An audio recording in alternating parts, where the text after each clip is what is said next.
নমস্কাৰ, আজি হৈছে 23 জানুৱাৰী 2025 বৃহস্পতিবাৰ দিনটোৰ কেইটামান গুৰুত্বপূৰ্ণ খবৰ লৈ আহিছো। প্ৰথম খবৰটো হৈছে অশান্ত মণিপুৰ বিজেপি চৰকাৰৰ পৰা সমৰ্থন প্ৰত্যাহাৰ কৰিলে নীতিশ কুমাৰ জেডিইউৱে। এনডিএৰ মিত্ৰজোঁটৰ পৰা বিহাৰৰ জনতা দলে যিকোনো মুহূৰ্ততে সমৰ্থন প্ৰত্যাহাৰ কৰিব পাৰে বুলি চলি থকাৰ চৰ্চাৰ মাজতে আহিছে এক ডাঙৰ খবৰ। বিজেপিৰ সৈতে মিত্ৰতা ভংগ কৰিলে জেডিইউৱে। পৰৱৰ্তী খবৰটো হৈছে মহাকাশৰ পৰা কেনে দেখি মহাকুম্ভ মেলাৰ পৰিৱেশ। উত্তৰ প্ৰদেশৰ প্ৰয়াগৰাজত চলি আছে মহাকুম্ভ মেলা। এই মহাকুম্ভ মেলালৈ দেশ বিদেশৰ সাধু সন্যাসীৰ লগতে বিভিন্ন শ্ৰেণীৰ লোকৰ আগমন ঘটিছে।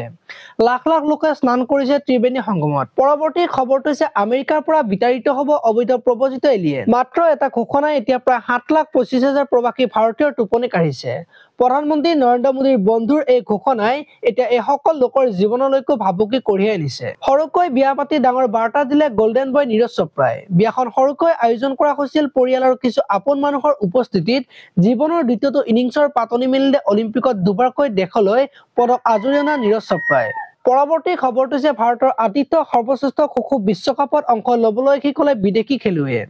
13 জানুৱাৰীৰ পৰা প্ৰথমবাৰৰ বাবে ৰাষ্ট্ৰীয় ৰাজধানী নতুন দিল্লীত পুৰুষ মহিলা উভয় শাখাতে অনুষ্ঠিত হোৱা খো-খো বিশ্বকাপ প্ৰতিযোগিতাখনে বিশ্ব ক্ৰীড়া জগতত পুনৰ ভাৰতৰ মান উচ্চ শিখৰলৈ নিলে। পৰৱৰ্তী খবৰটো হৈছে উত্তৰ পূব ভাৰতত প্ৰত্যক্ষ বিক্ৰীৰ হাৰ 16% বৃদ্ধি।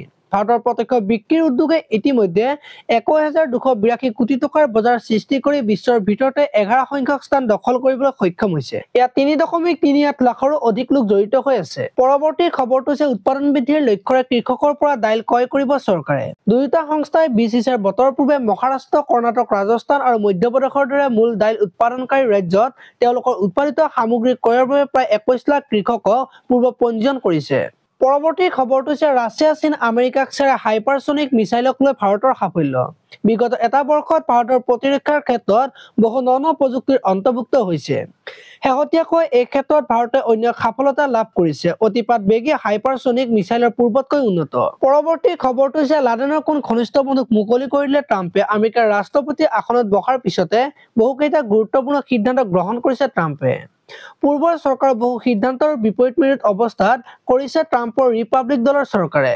পৰৱৰ্তী খবৰটো হৈছে গুৱাহাটীৰ HMP ভাইৰাছত আক্ৰান্ত দ্বিতীয়গৰাকী লোক। এপলো হাস্পতালত দ্বিতীয়গৰাকী ৰোগ চিনাক্ত। পৰৱৰ্তী খবৰটো হৈছে ৰিক্সা চলাই স্থাপন কৰিছিল 9খনকৈ বিদ্যালয়। এতিয়া আহমেদ আলী গণৰাজ্য দিৱসৰ কেন্দ্ৰীয় কাৰ্যসূচীত অংশ লোৱাৰ আমন্ত্ৰণ। 9খন বিদ্যালয় নিৰ্মাণ কৰা শ্ৰীভূমি জিলাৰ পাথাৰকান্দিৰ ৰিক্সা চালক আহমেদ আলীক গণৰাজ্য দিৱসৰ কেন্দ্ৰীয় কাৰ্যসূচীত অংশ ল'বলৈ আমন্ত্ৰণ জনোৱা হৈছে।